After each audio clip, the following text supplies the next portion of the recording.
What is in the neck that is causing the migraine? So you have these small muscles right beneath the skull here. They're called the occipital muscles, and there's nerves that run through there, the suboccipital nerve and the greater occipital nerve. And when there's chronic tension on them, which is just what I was talking about before, like the modern posture produces that pretty readily just by the restrictions and everything it creates. When there's constant tension on those muscles, the nerves that pierce through those muscles become irritated chronically. So they get set off very easily and they lead to these headaches.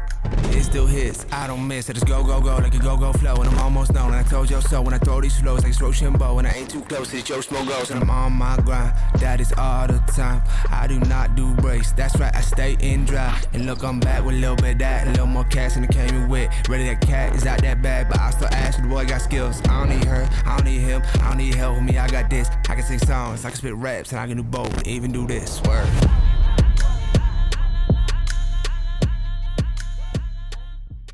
Support for the On the Stacks podcast comes from Montage Planning Partners. Partnerships like this make our community a better place to live and work. That's why Montage Planning Partners is proud to support the important work of On the Stacks. When it comes to financial planning, most financial companies ask, what's your salary? At Montage Planning Partners, we ask, what's your story? We know building the right financial plan means looking at more than just money. That's why we start by asking the right questions, listening to what matters most to you, then guiding you every step of the way to help you live the life you want. Now and years from now. Plan your financial story with Montage Planning Partners with Northwestern Mutual, Milwaukee, Wisconsin. Contact Montage Planning Partners today. Visit montageplanningpartners.com for further information and disclosures. This episode is brought to you by Sweat Tent, the pioneers of the portable wood-burning sauna. Did you know that using the sauna 3 to 4 times per week could reduce your risk of cardiovascular disease by up to 50% and make you 60% less likely to experience Alzheimer's disease? That's why I've been a big fan of the sauna for years. But having to go to a crowded gym to do it isn't ideal. And all the at-home options are bulky and expensive. That's why I only use the Sweat Tent for my sauna needs. It's the most storable and affordable wood-burning sauna on the market. It not only takes minutes to set up, but it can reach 200 degrees Fahrenheit in 30 minutes or less. So whether you're enjoying it yourself in your backyard, with friends, or in need of a reliable sauna on the go, Sweat Tent is your best choice for the most portable, storable, and enjoyable outdoor sauna experience. All On the Stacks listeners will receive $100 off when you use code OTS. Visit sweattent.com today to get $100 off your purchase with code OTS at checkout. Again, that's sweattent.com to get $100 off with code OTS. Sweat Tent, helping you fire up your home wellness routine. This episode is brought to you by Wilks Consulting, a Ramsey-preferred coaching firm. Are you drowning in debt? Is the weight of financial stress holding you back from living the life you were meant to live? Then it's time to break free and regain control of your financial future. Wilks Consulting specializes in financial and debt consulting. Their team of 4 highly trained Ramsey Solutions advisors are ready to help you take charge of your money. Whether you're looking to get out of debt, pay off student loans, or simply need assistance on how to prepare to buy a home, Wilks Consulting can help you fine-tune your budget and provide the resources and guidance you need to meet your goals. Don't let debt or the fear of finances control your life any longer. Head over to wilcopa.com and book a hassle-free, no-obligation call. Your first step towards financial freedom. Again, that's wilcopa.com, WILCOPA.com. Wilks Consulting, making financial independence a reality. This episode is brought to you by FitAF. If you haven't already noticed, I live and breathe entrepreneurship. Whether it's launching new ventures, attending pitch meetings, or mentoring budding entrepreneurs, my schedule is jam-packed. And that's where FitAF steps in. Their menu changes weekly, offering a variety of chef-inspired meals designed by nutrition experts using only the best quality ingredients, keeping me fueled and focused. Their vast selection of meals has you covered for all types of dietary restrictions and diet plans, including keto, paleo, vegetarian, vegan, gluten-free, and more. As an On the Stacks listener, enjoy our exclusive offer. Get 20% off your first order of 7 meals or more when you use code OTS at checkout at fitafnutrition.com. Again, that's code OTS for 20% off your first order of 7 meals or more at fitafnutrition.com. Healthy meals and seamless nutrition, keeping entrepreneurs at the top of their game. What's up, podcast? I'm your host, Bill Corcoran Jr. here in the MPP studio. Dr. Dave Fultz, welcome to the On the Stacks podcast. Yeah, thanks for having me. Glad to be here. Yeah, this is good timing. I told you I got some back pain going on, so you're well adjusted. Yeah. Appreciate the shirt. Yeah, we could help you with that for sure. Yeah. For sure. And you brought me a Rubik's Cube, and Thank you for this, by the way. Yeah, no. I feel like I'm going to try to solve this during the show. Maybe I can get it by the end, but I'm not sure how it's going to work out. Yeah, probably not by the end. But we'll get you there. Yeah, you'll have to teach me. What's the fastest you could solve this thing? About a minute. About a minute is about the fastest. Yeah, it's pretty impressive. I never know where to start with these. You got to make a white T at the bottom. That's where you start. You have to start with the white. Is that the trick? Yeah, you got to make the T at the bottom of the cube. That's where you want it. I'll try. And then we build from there. I'll try this later. Yeah. I can't do two things at once. This will go in my collection of fidget toys. Yeah. I see. I have a little collection of things over here. So this will be one of them. I'll be solving these on every show. Yeah. Well, one day it'll happen. Yeah. We'll do some training afterwards. Yeah. Yeah. No, this is great, man. I'm glad we connected, and you're fellow podcaster yourself, dabbling in the space. Yeah, just started up. Now, yeah. We got a few episodes under the belt, but yeah, we're just starting. Yeah, we were just sharing war stories about forgetting to hit record before we started, and it makes me always like panic, like, wait, are we recording? Yeah. It's like the biggest fear. I think everyone's biggest fear, not just podcaster, but just any type of content creation. It's like, oh my God, did we get that? Yeah, like for sure. It's always the good stuff you lose too. Yeah.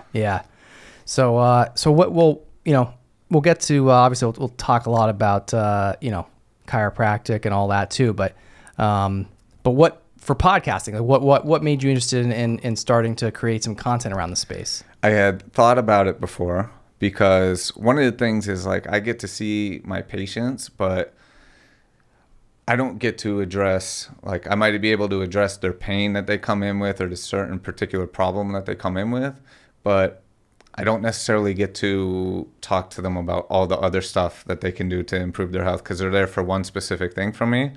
But there's a lot of other stuff they can be doing besides what we go over in the office. So I wanted to cover some of that stuff. So that's where I got the idea for a podcast.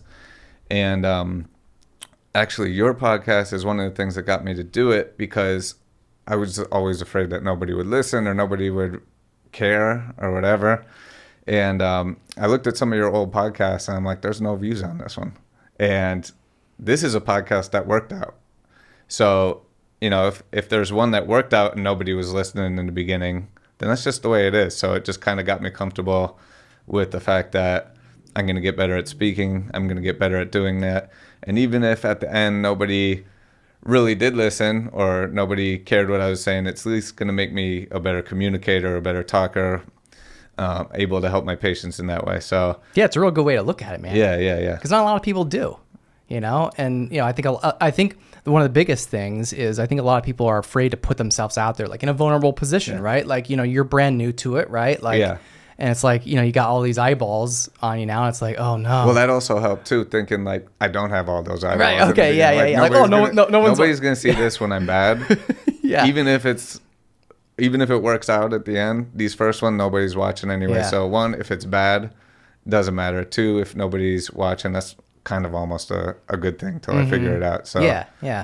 I always tell everybody, I'm like, yeah, like just don't go back and listen to the beginning of them, like. Yeah, start with I avoid doing that already, and it's still still early. No, but like it's cool. Like it shows that you've already made progress, though. Yeah, which is cool. It's cool to see that, and it's nice to hear that like you were inspired, and I think you've been following along for some time now. Yeah, for sure. With the show. So I mean, like what was it? I'm always curious, like what made you find my show, and then like what was your interest in it? Well, I think somehow we were friends on Facebook already, and then I saw you doing like early when you were doing the post with the pictures. Yeah, you've been following for a while. And I was like, oh, I think I've seen that guy around. And then we lived in literally the same townhouse complex. So I was like, oh, like this is interesting. He's doing something a little bit different. We live in the same spot, so that's kind of how I followed along with what you were doing. Mm-hmm. So that's how I got started with it. Yeah, man, I'm always like curious to learn, like, because again, like, I've been doing this now for so long, and it's like sometimes I forget, people I've talked to or come into contact with. Yeah. And there's so many moving parts now. And now that like I'm, as we were talking before we came on, like I'm doing this full time now, and But no, it's cool, man. Like I said, like it's cool to see other people doing. I love, especially somebody like you, because obviously what you do is so niche. Yeah. Right. So like for you to be able to put out the knowledge and be able to speak to not just, your patients, right, who obviously can learn from whatever you're speaking about, that might be related or even not, right, to what they might be going through. But just for people just to be able to learn the knowledge that you have to share, because I think, there's a lot of industry professionals that I feel like should have podcasts. Yeah. Because I mean, it's such a great tool, and you put it perfectly. Like you're able to, you only have a limited time with your patients, and like you said, you're only able to address like their immediate need, whatever it is that they're there for. Yeah. And then it's like, then after that, then you don't see them again until they come back in, and you might be working on the same thing, or maybe they have some other issue that they come in with. But that's cool. Have you had any patients that were like, hey, like I see your thing, like it's cool, I'm learning from that? Do you get any of that I've heard some. I'm like, oh my God, somebody actually listened to it. Yeah, that's good. So people are paying attention. Yeah, a little bit. Yeah. Yeah. And I think too, like I've also found that I think there's actually more people watching and listening than you realize. Like, because a lot of people don't speak up. Yeah. Like a lot of people just may not tell you. You know what I mean? Like, there's people that are just probably watching you just even before the podcast. I mean, like just in general. And I think it just it's important to always remember and know that I think people are always watching for to be inspired. Like somebody might be inspired by you and you don't even realize it. Just by you being you and doing the thing that you do every day is actually more interesting to other people than you even realize. Yeah, I mean, I thought you definitely have seen that before, because I saw like my first person that listened from a different country, and I'm like, how the hell did they? How did you even find this? Yeah, like why is there somebody from India listening to me? Yeah. Right? Like, it's crazy. I'm sure you have them all. All over the place. Yeah, right? Yeah, and same thing. Like I remember going back like 4 or 5 years ago, like when that first happened, and I'm like, I'm looking at the map like on Spotify, and it's like over 35 countries now. Yeah. And it's like, how the hell do these people? I mean, I kind of know some of the reasons why some of them found me, because like I can attribute some to like certain guests that I know that had, because like they told me like, oh yeah, like I have this friend in this country and that friend or whatever, I'll send it to them and they're probably gonna listen, blah blah blah. So like I can attribute some of it to some of that, but then there's also a lot that I just like may never know. Yeah. And I'm like, wait, who in Canada? I mean, I know a couple people. I actually do know a couple people in Canada, but like, who the hell else in Canada besides those couple people that I know that are now listening? Yeah. And it's just, it's wild to see. And, like, I know podcasting is not anything new, but it's grown significantly, just over the last like couple of years, like the industry in general, and the projection of it over the next, 5 to 8 years is even bigger, is even greater. So I think it's more important now than ever. But even if it's not podcast, just content, like content creation, I think is so important for a business. Yeah. I know I mostly listen to podcasts, and then whenever, like every once in a while, I'll go on a ride or a run or something like that, and I start listening to music. I'm like, oh man, music, this is good. This stuff's good. I remember that. So you're into like some like really like crazy fitness stuff, like ultra marathon, right? I started doing those in like 2017. What got you into that? Well, I have just I had a bucket list of things I wanted to do, and the honest story is, run a marathon is just on the list, just because I thought it was something that I should do at some point. And then when I was in college, I had a couple of friends, and I saw one of them popped up on my feed, and they had just run a marathon. And I really didn't think they were that athletic, and I didn't really think you're like, so if they could do it. That's what I mean. Like I'm like, oh, I don't like running, and I'm gonna kill myself and train this hard to do something that this guy did. Like, it seems like an asshole thing, but it's But I was like, no, maybe I could do a little bit more than that. And then I heard I'm sometimes like a little delusional with this type of stuff, where I heard somebody talking about running a 200-mile race on one of these podcasts. And then I calculated how long it took them to do it, like what their pace must have been. And it turns out they were running like 14, 15-minute miles. It's like, I could run that fast. Yeah, I could do that all day. I could run that fast for a long time. So literally the first race I ever signed up for was a 50-mile race in down by Penn State in Tussey Mountain. You went to Penn State, right? Yeah. So wait, did you Like, were you a runner before this or no? No. Not at all. I would run, like, I played sports and everything, so Yeah, running is always a punishment. Like, You took the words out. I was just gonna say that. Yeah, so like, you never wanted to do it. I would do Yeah. it just kind of like at the end of workouts, just because you're supposed to be able to run. Yeah. You know, like I'd run a mile at the end or something. But I think the furthest I had literally ever run in my life at that point was maybe 4 or 5 miles. And that was it. And then Yeah. I signed up. I was like, I'll figure it out. Yeah, that how was to do it. Yeah. Yeah. So like I used to be a runner. Okay. So I ran track and cross country in high school, and that was always the biggest joke. Like our joke was, hey, our sport is your sport's punishment. That was Yeah. that was the joke, right? Because like every other sport, like you said, like most other sport, you don't they really don't train that. Like Yeah. it's just like a punishment. Like, oh, go run. You did this wrong. Go run a couple laps, right? Well, it's interesting how it changes though, because like when you're doing it, like if you're playing football and you're running laps, like you don't care about the laps because it's not what you're there to do, or basketball or something like that. But when you're running and the intent is to get better at running, then it actually becomes interesting a bit and you get locked into it. And that's kind of how I got going with it, where I thought it was going to be miserable and I actually liked doing it because I was trying to get better at it. Versus all the other times I was doing it was just because I had to do it for Right. whatever reason. Yeah. Yeah. I think it takes a lot of discipline. Well, it does, but it's not. I mean, that's another thing too. Like when you're from other sports, like when you're running, you're supposed to be running hard the whole time. And I just kind of eased into this. It was just like, I literally just have to do it a lot. And you can't go hard all the time like that. Right. Like yeah. you just you can't go 0 to 100. No, so the first workout I did for it, I remember it was like I went and I wanted to run for an hour, but I just set it for a pace I thought I could just run slow for an hour on the treadmill, and that was the first thing I did. So it wasn't really even that hard. It was a little bit boring maybe to start with, but Yeah. you know, it wasn't. I guess it is. It takes discipline to like just do the workouts, but it's not like you're killing yourself every workout either. Yeah. Yeah. But I think it's also a lot of it's like a mind game.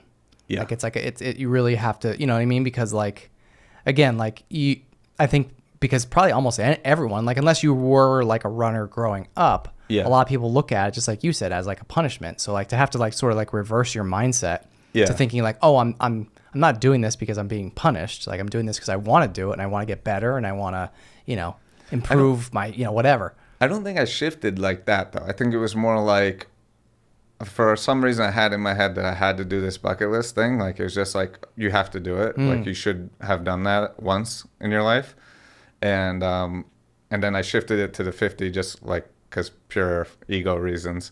And then, but then I was still going into it like, just get this done, you do it once and then never do it again.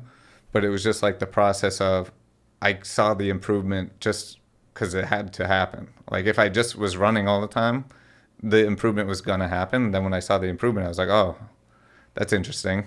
So And you see the then- results. Yeah, so you start seeing the forward progress, and then you get it. It's not like I just shifted my mind immediately and was loving it right from the beginning. But once you start seeing the progress, then that's how, you know, you see a lot of people get hooked on running like that, where they started just trying to get in shape, and then Then all of a sudden they're run 200 miles, right? Yeah, exactly. Yeah. Yeah. It's crazy how that happens. Yeah. You know, like I see that a lot too. Like again, like even like just myself, like just seeing, it's just like you said, like you saw somebody on Facebook doing it and you're like, I think I could do that. Right. Like I see that a lot, you know, nowadays. And I'm like, I'm always surprised when it's always like the most unlikely person that I'm like, oh, I can't believe that guy or that girl is doing that now. Like, man, I never would have expected them to do it. And like all of a sudden they're like this killer runner. And I'm like, wow. Yeah. And I think sometimes some of those things seem super hard and they're not quite as hard as it seems like when you're far away from it. Like when I started, I was very far away from being able to run that far. So to see people who are doing it right now, it's like they've already done all the work to do it. And that just seems so far off. But I think you're always just like a little bit closer than you think too. I agree. Because I remember when I did, like I said, it was 6 miles was the furthest I ever ran, like when I was building up my training. Like I had worked up to 6 miles, and I was like, let me see what happens if I just run 6 miles away from the house. And then, I doubled the amount. Then you had I doubled the furthest I've you had ever to, ran. right? Yeah. Because I had to. I was You had just to like, come I'm back. going to run 6 out. I know I could run 6 out, and I got to come back. So I have to run 12. Yeah. And you had no choice, right? Yeah, it was miserable, but I did it, and I was like, oh, I guess I could run 12. Yeah. I thought I could only run 6 at that point. And it's such a good point that you brought up about always, I think everybody, and not just running, it could be with anything. It could be in business. It could be in just in life, anything that you're trying to do or achieve or start something new or learn. I think everybody's a lot closer than what they think. And it's like, you could just be one phone call away, one email away, one run away, one workout away, whatever it is. It's just like that one away theory. And I think, I don't know if it's Ed Milet that may have said that. I don't know if you follow him at all, but I think it was him.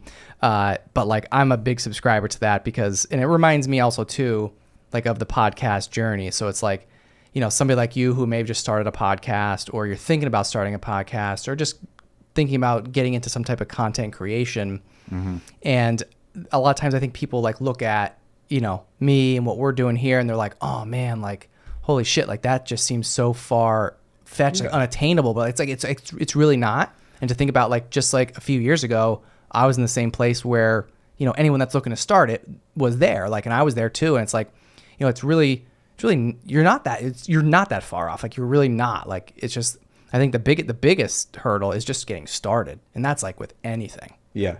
Well, I also think too, it's like my struggle is, so when I deal with patients, I'm not necessarily dealing with people that have think the exact same way that I do.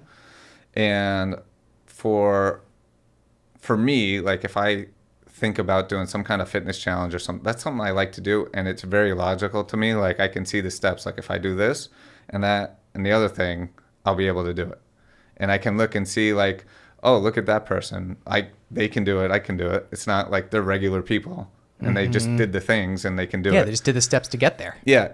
But I don't necessarily have that as much with like the podcast vision or like with the business or anything like that, because it's not as natural. I haven't been doing it for so long. I've been playing sports for forever, whereas I haven't been in business forever. So like that stuff's a little bit muddier. So when I'm making a decision or like trying something new or trying to reach something, that I haven't reached yet, the steps to get there seem muddier to me. Whereas somebody who's further ahead of me would just be like, you have to do this, that, and the other thing. And it'll just happen. Just the same way I'm telling somebody in my office that might not necessarily believe what I'm telling them, right? So it's like, I'm very matter of fact about it, where I'm like, all you have to do is this and the problem's solved. And you think it's just going to click with people because you think that way already. And it doesn't, because what's clear for me is not necessarily clear in their mind. How do you get somebody to see that? Like, how do you walk somebody through that process? Because I understand what you mean. It's like, we think differently, and it's right. It's like you have all the knowledge and experience that you have, and to you, it's like, I'll say it's like second nature, right? And to them, to somebody coming in, they're like, they might be completely clueless. Yeah. So like if you were trying to tell somebody how to start a podcast and grow it to this point, you can kind of give them the basics and like, look, it will grow if you just post consistently, if you just put out good content. Like if you just do these things consistently, it'll grow. And that's true, but they're like, who's going to listen to me? Right. What do I have to say? Like, why would anybody listen? Like, there's all the reasons why it won't work before you even try and make it work. So, I mean, some of the ways, like, everybody's different. So some of the ways we'll try and do it is, if somebody is like giving me all the excuses of why they won't even start, I'll give them just something super simple just to start. And then I'll check on it the next time. Like, I won't overload them with, you have to do all these things, or give them the whole roadmap or the steps or whatever. I'll just be like, just try this one little thing. Just do this one thing and come back and tell me you did it. And then when they can get used to doing that, then we can make some progress. But other people is like, it's tough, because other people, if it's not enough of a change, it doesn't seem like it's doing anything, so they just don't do it. Like everything in their life is so much the same, and then they change this one little thing. It's like, what's that going to do? Right? So they don't do that. So some of those people need drastic things. So you're going to have to get a read for people. It's like some people you have to say, change your whole life, and then they'll do it. And other people need to be like handheld through it to make the change. And it's learning how to communicate with people who don't necessarily think the same way as you is probably the hardest thing. Yeah, I think that, and that could apply with a lot. I mean, just anything in business and life in general, like getting somebody to think the same way you do, or like even in sales, like in a sales transaction, like you're getting the other person to understand why you think, or why I think you should buy my product. It's kind of like the same thing. It's like just getting them to understand is a lot of times the biggest hurdle.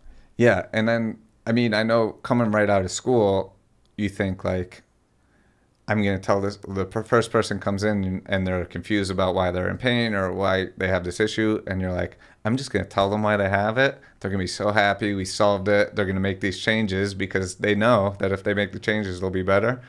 It just doesn't happen that way. It's like, you're like, I don't understand. Like, I told them why they have the pain. Why wouldn't they change it? But, you think about like doctors who still smoke cigarettes. It's like, they know it's bad. They're not, like literally everybody who smokes cigarettes knows it's bad. They have the knowledge that if they stop, they'd be better off, but they do it. So it's not. Why is that? Like, this is we're now going down like this like psychology rabbit hole here, but I like it. I don't know. I mean, why? I mean, I do stuff I know is bad for me too. Mm-hmm. So that's confusing to me, But it's like it kind of helps you understand. Like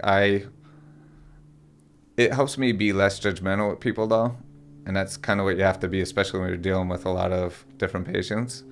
It's like, okay, I work out. I've been working out consistently for forever. So that's not hard for me to do. So when I tell somebody to work out and they don't do it, I can't be like the you can't be like, oh my God, like get it together. Yeah, like what's your problem? Just do it. Yeah, exactly. But there's other things that maybe they do consistently that I don't, and I know I should be doing. And it's not hard for them. So it's like, not everybody is kind of built the same. But, I know that what I'm telling them to do will help them. So it's just about trying to figure out like what will make it worth it for them to do it. Mm-hmm. Right. So I think like whatever people who smoke, whatever they're getting out of smoking, like whatever like outlet it is for them is worth more than what they're getting out of quitting. It's got to be it. I don't know. But that's everybody does it. Mm-hmm. So it's hard. It's a weird phenomenon, isn't it? It is. It's very strange. People are very strange. Yeah, we're all strange. Yeah, exactly. We are strange creatures. Yeah, for sure. We are. What made you want to get into and be a chiropractor? Like, what was it for you? Well, first I went to Penn State. I went for architectural engineering first, and I wanted to design buildings. And halfway through, I realized there was a lot less designing and a lot more figuring out like where's the light socket go and what this 2x4 has to be this far from that 2x4. So like not creative at all. So it really wasn't what you thought? Yeah, it was just the expectations weren't. It was just very tedious. And not that tedious is bad, but I went into it because I wanted it to be like a creative thing. And it was much less creative and much more like nuts and bolts than I wanted it to be. Mm-hmm. So, like I said, I was always like into health and fitness, working out, all that stuff. So I wanted to help people. I didn't want to prescribe medicine because I never was into that side of it before. And somebody suggested chiropractic. I had never even been to a chiropractor before, but I liked the idea that, you could walk into a room with somebody who has a problem, nothing, like just the two of you, and one of them walks out better than they were before. That was a very intriguing idea to me. So that's kind of, I just went with it. Yeah. So yeah, I mean, you can have like a immediate impact on someone's life, like within that first visit. And the thing is, if you walk out and you're feeling better, then you're actually doing better because there's no medicine masking anything. You didn't change anything in their body. Like, you didn't do anything to alter anything other than just help their body function a little bit better. The normal movements, right? Yeah. So if you know that when you walk out, you're actually really doing better. It's not just like something being masked. Yeah. And that's what was really interesting to me. And that's how I kind of decided to go for it, just without ever knowing very much about it, actually. So who's your chiropractor? Oh, I mix and match. You know, It's one of those things. It's like, who's the barber's barber? Who's the doctor's doctor? For sure. It's hard. I mean, I know, like, I have friends from school that I would love to be adjusted by all the time because we think the same. We do everything the same. They're doing the thing that I would do to somebody else. And I wish I could get adjusted by them all the time, but they're all spread out. Yeah. So I have a few people around here that I'll pop in and out to whenever I can make the schedule work. But it's tough because I'm picky. It's it's your thing. It's your, it's when you thing. know So, it. yeah, When so, you know it, it's. Yeah, you're picky about how exactly it's done. Mm-hmm. So, I mean, there's some people that I've been to, and it's like, I'm not going back there. Yeah. But there are a few people around the area that are good that we link up with. Yeah. So can we debunk the myth that if you crack your knuckles, like, you'll get arthritis? Is that? Oh, for sure. That's a myth, right? I crack my knuckles all the time. Right? It's fine. It's good. Okay, good. I've been cracking my knuckles probably for, I don't know, as long as I can remember. Yeah, I don't know if good's the right word. It's not bad though. Okay, right. Yeah. It's not bad. Like, it's not going to do any long-term damage. Yeah, I hope not, because for me, adjusting people all the time, just relaxing my hands and adjusting them have made my hands pop so easy. Mm-hmm. So they're popping all day long, every day. So yeah. What about my mom always tell me this, and she's gonna laugh her ass off, and she knows exactly what I'm about to say, like cracking your neck, like I do this to. That's not so good. Okay, that's not so good. Damn no, it. Because so if I could just explain it easily is when I'm adjusting somebody, there's 24 movable segments in the spine. We're adjusting spots that don't move so well. All right, so if you have seven segments in the neck that move, and let's say 2 or 3 of them don't move so well, and you go to adjust your own neck, you're moving the ones that move already. Like, you're not getting the ones that are locked up because they're locked up just by the very nature. Like, what would be the ones that move are the ones that already move. So if you keep doing it to yourself all the time, it's not necessarily bad for the joints that are moving, but it makes them more mobile, which in turn asks less of the stuck joints, so they get more stuck almost. So you kind of further the problem. That's why when you do it, it feels good for 5 minutes, and then you feel like you have to do it again. And that's kind of universal. And it's because you're moving joints that already move, and you're not moving the joints that need to move. Oh, that makes sense. Yeah.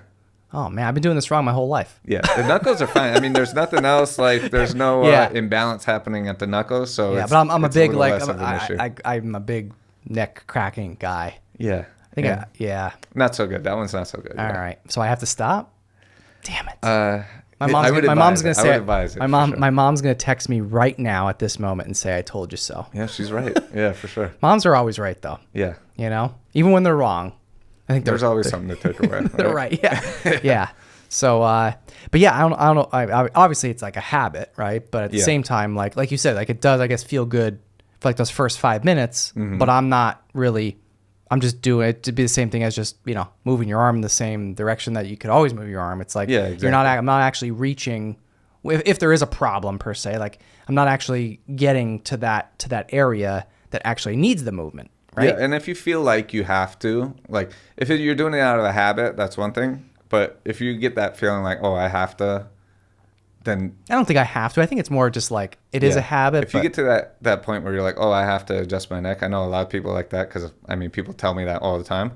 You usually do have a problem. You usually do have some kind of restriction, which is why you feel like you need more motion out of it, and you need to do that. So. Yeah, so it usually originates that way, at least, and some people turn it into it's just like a thing they do. Yeah.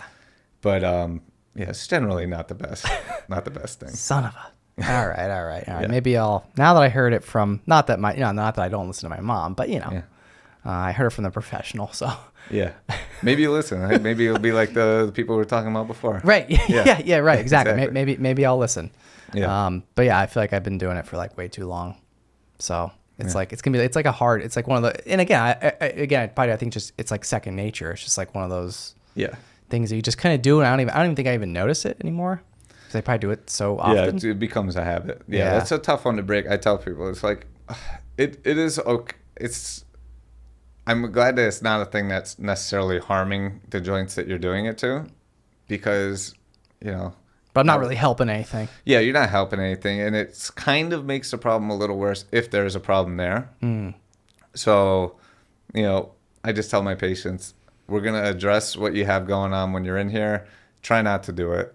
It's not doing too much damage to you, but I would avoid it if you could. Yeah, and you brought your table today, so I'll let you. We'll see if you actually have something going on. Okay. Yeah. Fair enough. So are there any other, like, what else is there? I'll say that like are common, like some things that people think are either bad for you or good for you that really are the opposite. Are there any other like myths or anything else that like you could like just off the top of your head right now say like, oh yeah, like a lot of people do X, Y, and Z, and they probably shouldn't do that because of this? Mm-hmm. I would say in regards to like specific chiropractic stuff, there's not too many. That's the big one. Crack your own neck, trying to adjust yourself. Like that almost never works out because, like I said, you're not moving the stuff that's hard to move because it's by nature hard to move. Right, and we don't know what the hell we're doing. Yeah, a couple of things would be probably forcing good posture. Like some people really try and force good posture when they have bad posture, or they'll wear those shoulder strap things. You commented on my dog meme that I'm like, I'm like this, right? Yeah. So people wear those shoulder strap things that pull their arms back. Yep. That's not as helpful as people think it is, because good posture isn't good because it's just the position. It's good because your body moves to that position easily. So just forcing it doesn't do anything. We have to actually get your spine to be able to move into it easily. And then when it moves into that spot easily, it goes there because it's where it's supposed to be. But it's not in that position because it doesn't go there. So just yanking it there with a strap on your shoulders. Yeah. It doesn't actually solve your problem. Like none of the muscles holding it back are getting any stronger. Your mobility is not any better. You're just kind of cranked in this position for a while. You're just forced there for nothing. You're just forced there, and then it doesn't really help very much. So that's one thing that I get asked about sometimes. Why do we all have such bad posture? What's up? Why do we all have bad posture? Because everything's forward now. Everything is forward. So if you think about how much upper back extension do you ever do? None. So you're either sitting at the podcast like this or at your computer or your phone. Like if you look at kids on their phone, that's head straight down. Head down, yeah. And we see things now in kids that you never ever see, where when I got out of school, that hump on the upper back that people get when they're older, you see kids with that all the time now. Really? Yes, the iPad kids. Wow. They're just on the iPad, on the phone all the time. We see like 7, 8, 9-year-olds with the humps on your back that you're supposed to get when you're not supposed to get, but you get when you're 40, 50, 60 years old. And they're already having deformities.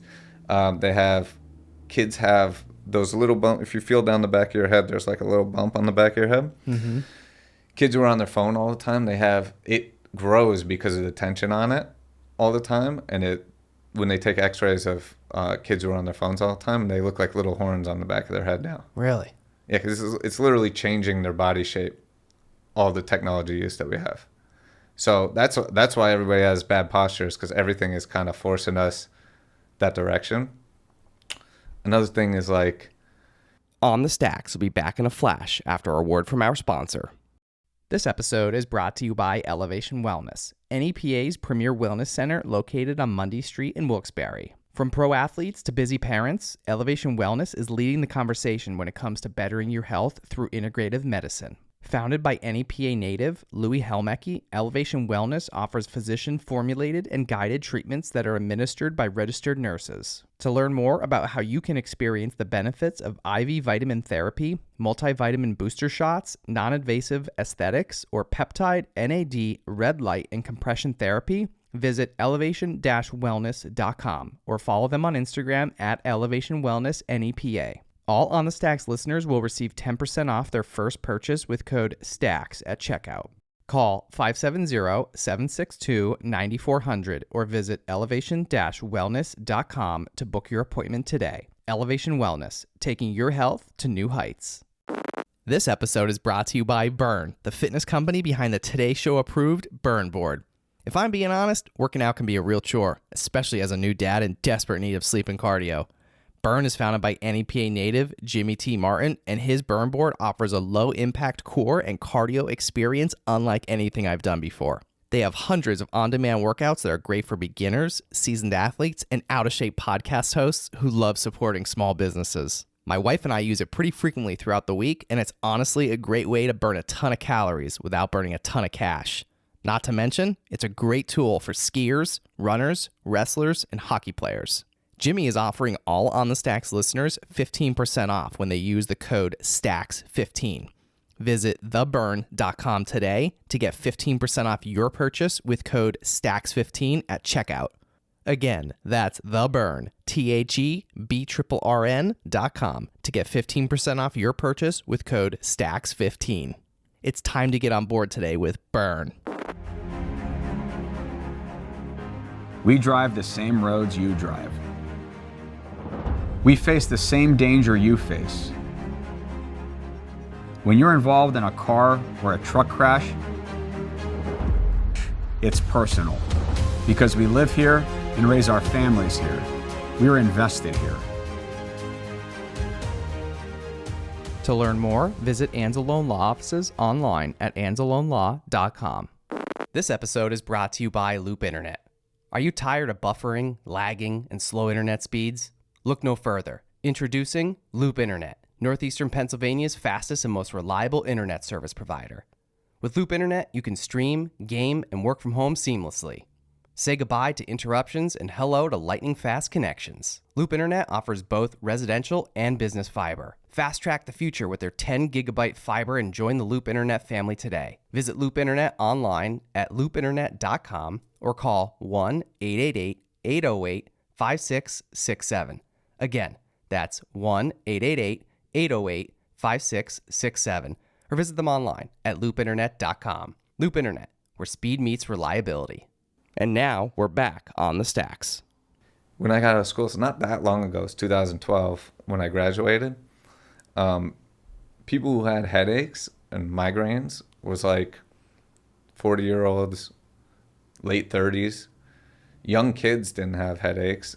But now if I see a teenager, 20 years old, young 30s, I'm assuming, like if I see just date of birth, new name coming into the office, I'm assuming they have headaches. Because Like a young person. yeah, the young people are like, they're the headache people now. And Why? it totally shifted. And it's because of all the tension that's being created by this forward posture and being on phones and technology all the time. So yeah, it's definitely a crazy shift. Yeah, I've seen that you've been posting. I caught a couple of the migraine posts. Like I've seen you've been posting about some of this stuff. Yeah, and that's one of the ones that makes me crazy. Like that's my biggest pet peeve in chiropractic. It's not that, it's just the messaging behind it. So like if I get a migraine patient that comes into the office, they are the people, they have literally the same story every single time they come in, where it's, I started getting migraines, I took painkillers, my aunt told me to take essential oils or whatever. Yeah. It didn't work. Then they'll go to the doctor, they'll give them like a muscle relaxer or something like that. Prescription pain meds, migraine medicine, anti-seizure medication. Nobody knows what's going on, so then they send them for an MRI, CT scan, all this stuff. And none of the solutions work. They end up like half okay on a pretty intense migraine medication that they have to take all the time. and they're frustrated with it. It's just kind of like a maddening. It's just masking, it's a maddening thing, right? And it's just masking. It's not actually fixing the problem. But the thing that drives me crazy about it is like it's a neck problem. Like when we solve the neck problem, the migraines go away, and it's just that's the most common reason. Now there are sometimes other reasons why it happens, but the way I compare it is like if you went to your house and you were like looking for your wallet on the table and you couldn't find it, you wouldn't assume that somebody broke into your house and stole your wallet, right? You would assume that I just put it somewhere else. So you would look around your house for it. Like that's the logical first step is like, let's do the thing that probably happened. And then maybe you look for stuff and you see like, oh, some other stuff's missing or the door's forced open or something. Then it's like, okay, maybe somebody did steal my wallet. Right. But it's not the first thing you do. Like, and that's kind of the way we do with migraines. It's like, okay, the most common thing is it's a neck issue. Let's do all this other stuff first. And usually people come into my office as like a last resort after they've done everything else, which is totally backwards. It's like if you yelled, hey, honey, where's my wallet? Or can you grab my wallet? It's on the counter. And she's like, it's not there. And you call the police. Yeah. It's like an irrational response. Totally irrational. But it's the common way we do it. So, yeah, that one drives me nuts. Yeah. So what is it though? I mean, I have no idea. It's probably might be a little bit over my head, but if you can kind of maybe dumb it down so like the average person can understand, like what is in the neck that is causing the migraine? So you have these small muscles right beneath the skull here. They're called the occipital muscles, and there's nerves that run through there, the suboccipital nerve and the greater occipital nerve. And when there's chronic tension on them, which is just what I was talking about before, like the modern posture produces that pretty readily just by the restrictions and everything it creates. When there's constant tension on those muscles, the nerves that pierce through those muscles become irritated chronically. So they get set off very easily and they lead to these headaches. So it's like a trigger. It's a trigger for it. Yeah, I mean, if something's really sensitive, it becomes easy to set off. Like if you broke a toe and you put a shoe on afterward, your toe would be killing you. It's not that wearing a shoe is usually doing anything to your toe that it shouldn't be doing, but now that it's super sensitive, anything, even normal things are setting it off.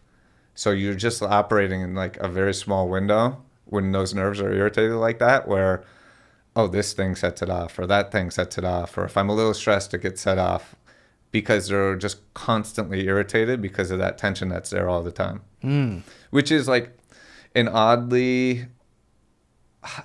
one treatment that is oddly at least addressing the neck, even though I think it's a crazy treatment, is when people get Botox injections in the neck. Because the purpose of that is to just basically half paralyze those muscles so that they're not under constant tension there. Now, I don't know if half paralyzing a muscle is really the best solution to any issue, but it's at least like the idea, like they're looking in the spot. They at least know that it's there. They're acknowledging like, hey, this know. Could be the thing. Yeah.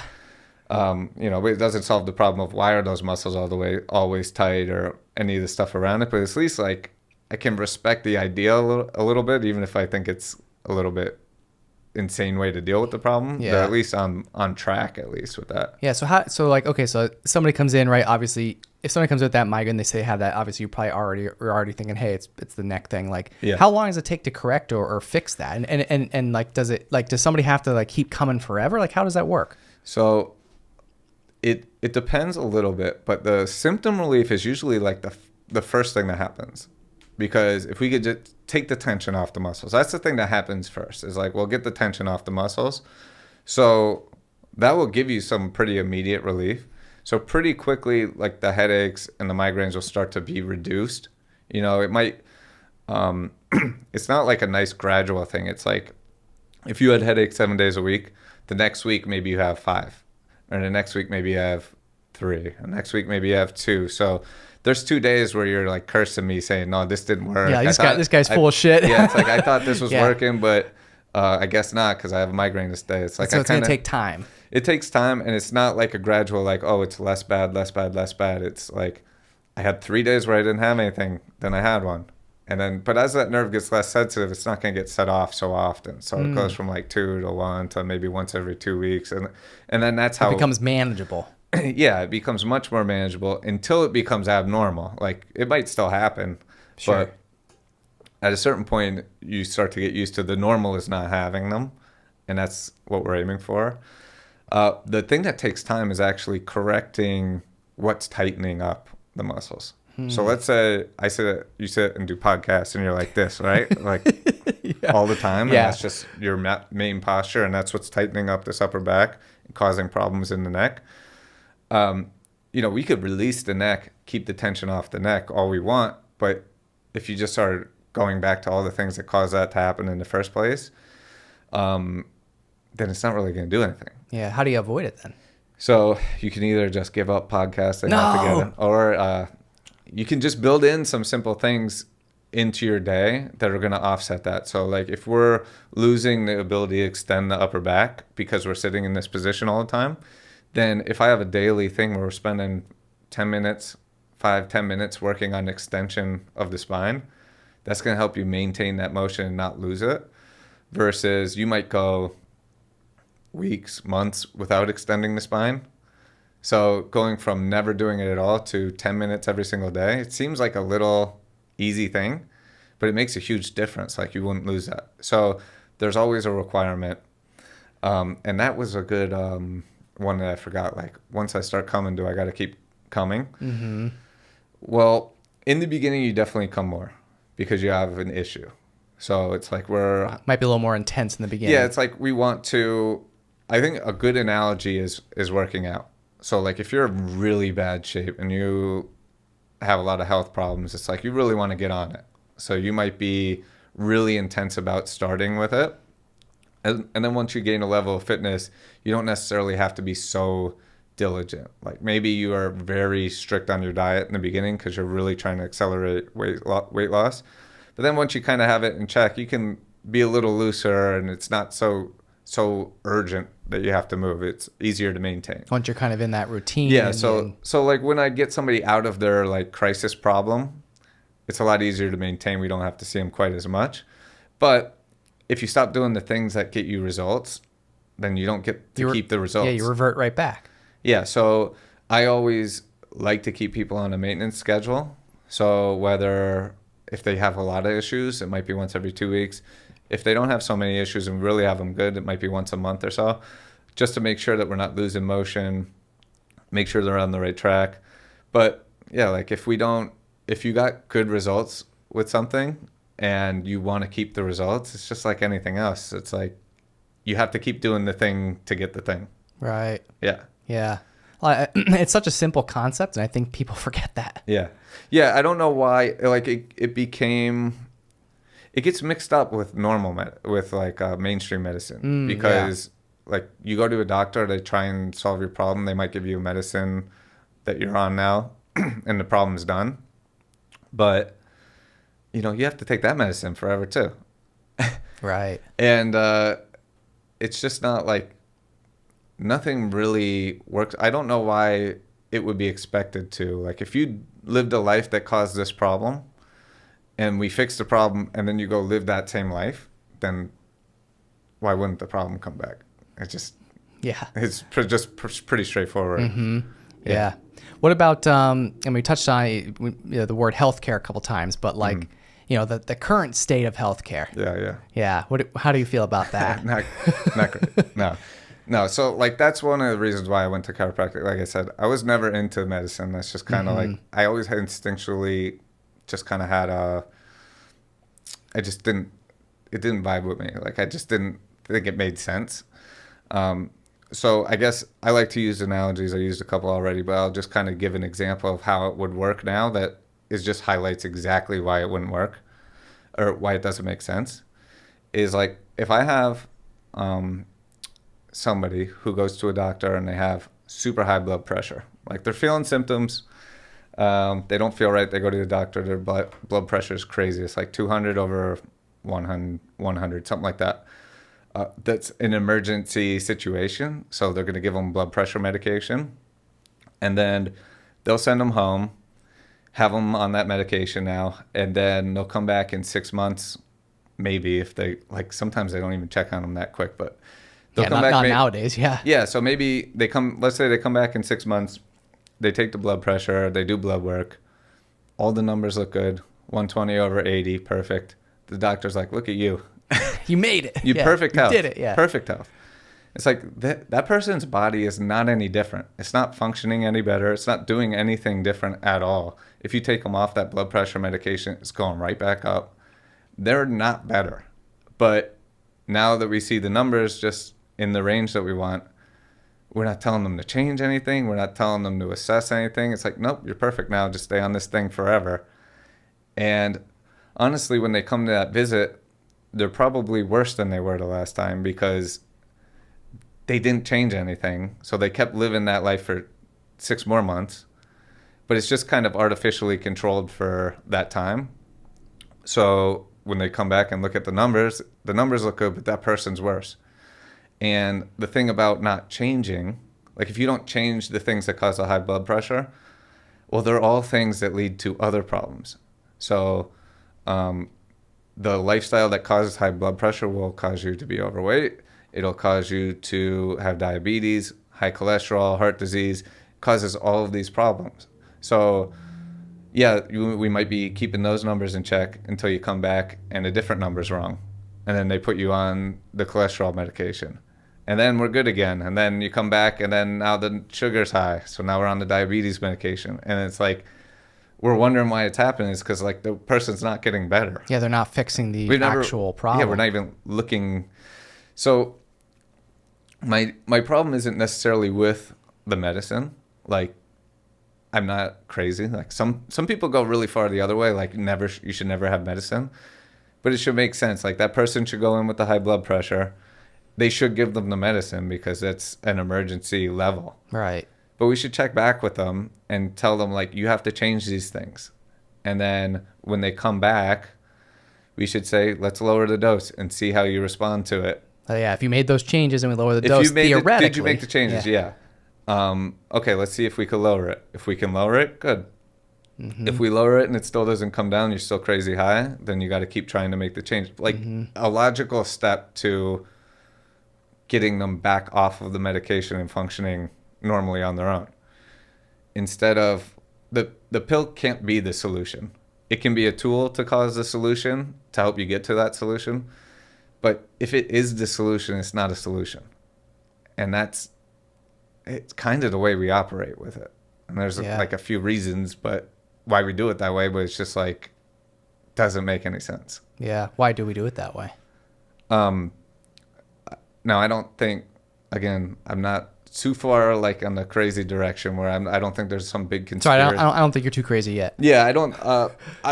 But a lot of people who kind of share the same sentiment do take it really far. It's like all this stuff is poison; it should never be used. Yeah, it's like, I think it's a tool. If we're using it with a logical process in mind, it makes sense. Mm-hmm. Not just using it and not asking if we're any just questions. using it just to use it, then it doesn't make sense. Yeah. So I don't think there's some big giant conspiracy to like keep us sick or whatever. But I do think there's a couple reasons. One, medicine is super fast. So if that person has a high blood pressure, that problem can be gone. If that's the solution, we're going to be on medicine forever, that problem can just be gone right away. They don't have to change anything. They don't have to do anything. It's just gone. And if you're going to come back in 6 months and the doctor says you're in perfect health, you feel good about it. You don't have to change anything. The numbers are good.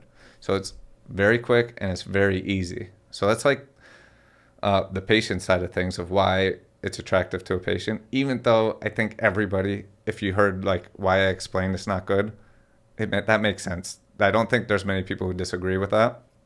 And on the doctor side, it's very easy. And it's very quick. And especially primary doctors, it's like they have to see a lot of people now.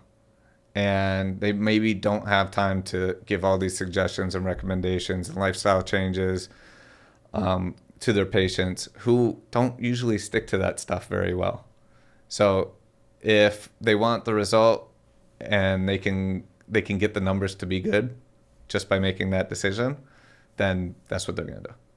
No, not everybody does it that way, but it's really common. And then the other thing is that drug companies want those type of medications. They want those because they're lifetime medications. So there's a reason why they don't develop new antibiotics, because those solve a problem and then it's gone.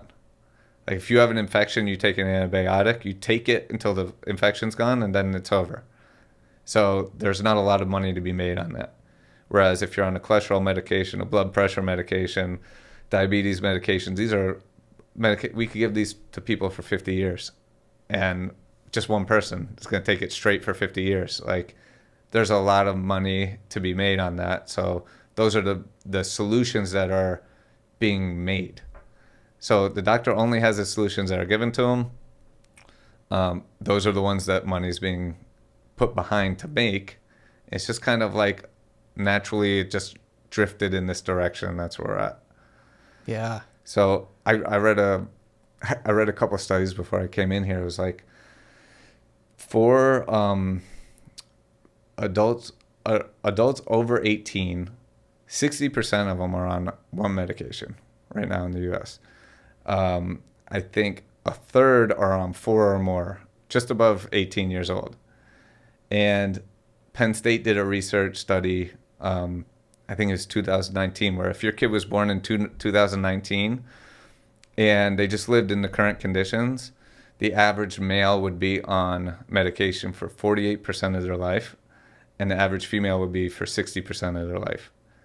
So it's just so normal to just be medicated now. And, it's kind of a wild thing. Yeah. Wow. Yeah, those stats are pretty alarming. They are, but it's really normal. Like I went to a dermatologist the other day just to kind of look. I have a lot of birthmarks, so we're just looking them over just to get a baseline. And they asked me, what medications do you take? I said I don't take any. And the lady was confused. She thought I didn't understand the question. And I was like, no, I don't take any. She's like, nothing? But are you sure? Yeah. Yeah. I'm like, that should not be that surprising. Yeah. But it is nowadays, right? It is. Yeah. It's crazy. Wow. Holy shit. Yeah. So, we deal, another example of like where I think it makes sense. And like, I try and get this across to my patients where, I don't expect, it's not realistic that every single person is going to just change their lifestyle and totally revamp their life to solve some of these problems. Like some people just don't want to do that. And that's okay. But I don't want people to pretend that they are healthy just because they're on this medication, because that just lets you get worse and worse without, like, at least if you can acknowledge, like, this is a problem for me, but I just don't want to fix it. I'm cool with that. Like, but I don't want, maybe not my patients, but I don't want doctors telling my patients they're good when they're not good. And I want people to think through problems logically, whereas like if I have a patient come in, their back spasms are so bad that they can't even lay down on the table for me to work on them and help them, and they want to go get some kind of injection or get on prednisone or something that just takes the pain away enough so that I can work on them and fix the problem. That's a logical use of that medicine. It's like it's getting them from point A to point B. But when people have a back spasm, they go into the doctor, they get a cortisone injection, and the plan is in 3 months they're going to come in and get a cortisone injection, and then 3 months after that, like that's not a logical use of it. So I just try and encourage people to think about it logically. Like, does this make sense to you? Like, just because a doctor tells you to do something, even if I tell my patients to do something, if it doesn't make sense, don't do it until it does make sense to you. Yeah. Yeah. I can appreciate that, because I feel like a lot of people, in your position, other doctors, like they would just, they wouldn't say that. They would just say, they wouldn't take the stance of like, hey, take what I'm, offering, like whether you think it's going to work or not. Like, not a lot of people, I'll say, like, have that open mind. You know, they're just so stuck in like, nope, you got to do this. This is the way. Take this. Yeah. Go home. See you in 3 months. Yeah, I mean, there are options. And I mean, one thing I wanted to, like, when I was talking about how much money those chronic medications, the ones that you take for a long time, are worth, to put that into perspective, like the company that makes Ozempic now. Oh, yeah, that's a hot Oh, topic. Yeah. But the company that makes Ozempic now, their market cap is higher than all of the artificial intelligence companies combined. What? Yeah, Really? Yeah. That's crazy. Yeah, so that's how much money is in this. We're not talking small amounts of money. Like, if you can make a medicine that makes people skinny that they have to take for their whole life, you're worth more than artificial intelligence. Which is absolutely crazy. Because if you would have asked me right before this, like, oh, what's the biggest industry or next biggest industry? Like, and I just because I know, because I do actually follow a little bit in the AI world, just because I invest in some tech stocks that are AI stocks, and I'm seeing the money in all this AI stuff, and it's like the amount of money, it's insane, and to think that this Ozempic, there's more money in that than in AI is mind blowing. Yeah, it's crazy. Wow. Yeah. So for those that don't know, like, give me the little background on the Ozempic. This is an interesting one for me too. Again, like, this is one I have kind of a stance on this that my chiropractic friends don't necessarily love, because I'm not straight down the line, no medicine ever type thing. But one thing I think is interesting about it is it proves that it gets rid of a lot of weight loss myths. So when people say, you probably heard people say like, oh, I have a hormone issue, I have a thyroid issue, I have a slow metabolism, diets don't work for me because of this or that or whatever. Like, there's all these reasons why a diet wouldn't work for them, or exercise or whatever. It doesn't work for some people. Well, that's why I need to take this drug, because I can't lose it a different way. Well, Ozempic doesn't change your metabolism. It doesn't put you on a diet. It doesn't change your hormones. It doesn't do any of the things that people say are the reason why they can't lose weight. All it does is make you eat less food. And everybody loses weight when they do it. So it kind of gets rid of all the myths of like, oh, there's something about me that makes me not be able to lose weight. It's not that, I mean, some people lose it easier than others, for sure. That's no debate. But there's not really anybody who can't lose it. And this is kind of proven that, because like everybody who takes it, no matter how stubborn it was in the past, they lose it. It's effective. It works. And all it does is make you eat less food. Right. And it also kind of beats up some of the diets too. Like, vegan is the only way to do it, or keto is the only way to do it, carnivore, whatever. Like, any of these diets that say they're the only way to do it or the best way to do it, this pill's not putting people, it's not making them only eat a certain type of food. It's just making them eat less of it.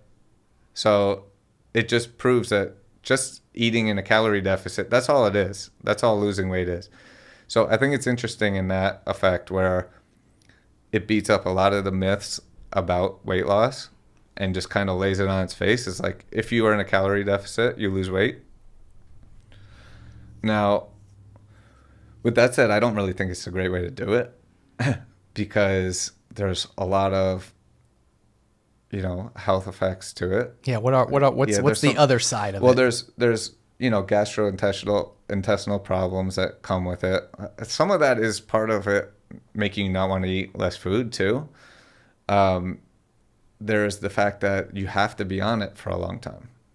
And not only does it not speed your metabolism up, like I said, it doesn't do anything to your metabolism, but just by the fact that it's making you eat less food and lose weight, it actually lowers your metabolism. So if you were to stop taking it, and it makes you lose muscle mass just from being in a calorie deficit and not working out, assuming you don't change your lifestyle with it. So now if you lost weight, you lost muscle mass, your metabolism's slower, and then you stop, now all of a sudden you didn't develop any of the discipline in eating to get to there. You just weren't hungry. And now all of a sudden you're super hungry with a low metabolism, no muscle. You're going to gain it back like instantly. Fast. Yeah. And probably more. And if you gain it back on top of the fact that you don't have as much muscle, you're in a worse spot than you were beforehand. So you're stuck. You're basically You're stuck. So you taking do it have pretty much. to, like, you don't have to take it, but But if you want to keep that weight off and you don't want to work out and you don't Yeah. want to eat better, you're just basically stuck taking it. yeah, You're like and trapped. And you lose, if you do it that way, also you lose some of the benefits of, it's hard to lose weight consistently. So people who lose weight consistently are working out all the time. They're very disciplined about it. So you lose kind of the discipline that comes with it. You lose the working out helps you maintain the muscle mass as you're losing weight. So that's why you don't lose it as much the normal way. Sometimes you will lose it a little bit, but you don't lose it as much as long as you're working out the whole time through. And you lose some of those benefits as well. So the way I'm looking at it, though, is, and this is where I kind of split with people on it, is if I have somebody who's like, let's think somebody who needs to lose 200 pounds, like they're morbidly obese, they have a ton of health problems. Maybe they have diabetes, everything you can name. It's a struggle just to get around for that person, and they're not going to work out. They're not going to lose it on their own. Like we know people who are just, they don't even have the desire to do it. It's just like, it seems so far off to them that They're like almost like a won't lost try cause. it. Yeah. They just won't try it. So for that person, you know, if we put them on this medicine and now they're able to lose weight and now they can get around a little bit where they could barely even get around before. And now they maybe can get off their diabetes medication because the blood sugar's coming down. And maybe they could get off the blood pressure medication because that's coming down. I mean, that offsets a lot of that. So they still might have all those negatives that I just talked about. But when your weight is so severely contributing to negativity in your life like that, you can accept pretty extreme trade-offs and it still be worth it. Right? Like if you're 200 pounds overweight, like you could lose an arm from the medicine and it still might be worth it if you got back to a normal weight. Whereas if I'm talking to like somebody who wants to lose 20 pounds for the summer and they take it, then it's not worth it. Then it's like you're going to lose muscle. You're going to maybe have these side effects. You're going to have to be on this forever now to lose 20 pounds. Like it doesn't, like there's a lot of issues that come with that. That's not worth losing 20 pounds. And you can do it on your own. Yeah. Yeah. I mean, you can lose 200 pounds on your own, but it's not. But yeah, it's obviously a lot harder. But yeah, and if it's somebody like, that's where I would draw the line. Like if somebody, and people have done it where they have that much weight to lose and they do it on their own, that's a better way to do it. It's just the people are more satisfied with it. You look better when you lose it that way too. Like you've seen people who've, they call it like the Ozempic face, or like they just, something looks a little off. It's the fact that they lost it without the exercise and the muscle mass loss and all of that. So like that is the better way to do it. But if you're simply just not even going to try and you're just kind of resigned to that moment, you're probably better off if you took it. So it's kind of like a case by case basis. But again, it's one of those things where it has to make sense. Mm-hmm. Like it can't just be like all these rich ladies on TV who are taking it to lose Yeah. 30 pounds or whatever. Like, I don't know what they're going to do when they have to come off of it, or if they're just going to stay on it forever. But it's not good. Are there any like studies or anything that you're aware of in terms of like really long-term side effects? Not that I'm aware of yet. There might be, but I haven't came across it. Yeah, I haven't come across it. I know some proponents of it will say you can offset a lot of the muscle mass loss if you just work out while you take it. But it's like, if we're taking it, then I'm assuming it's a type of person who hasn't been able to stick to a workout routine consistently to begin with. So it's like, why don't we ask them to make that change first? Yeah. And see if they could do that. And maybe that'll just work and they won't need the medicine. But yeah, so that's it. It's an interesting topic. We'll see how how that changes everything going forward. Yeah, it is very. Yeah, I mean, it's obviously a hot topic, and yeah, I see everyone's talking about it online. You see, like you said, like the people, influencers and/or actors, actresses, like they're taking this, and it's like, Yeah. and again, like just like you said, it's only probably just to lose that little bit, just to get themselves like to like that what they may call like a perfect or ideal like look, know. Yeah, and it's just a trade-off. Like if it's like I said, when somebody is that severely impaired by their weight, they can accept really bad trade-offs and still be better off because it's such a bad situation for them. Right. When you're 20 pounds overweight and it's just like the dress doesn't look right on me, like there's not too many trade-offs that you're going to be able to take for it to be worth it at that point. Yeah. Like it's not really affecting you all that much. Yeah. So to have potentially things that are harming you for a long time, it's really not worth it. Mm-hmm. Yeah. Yeah.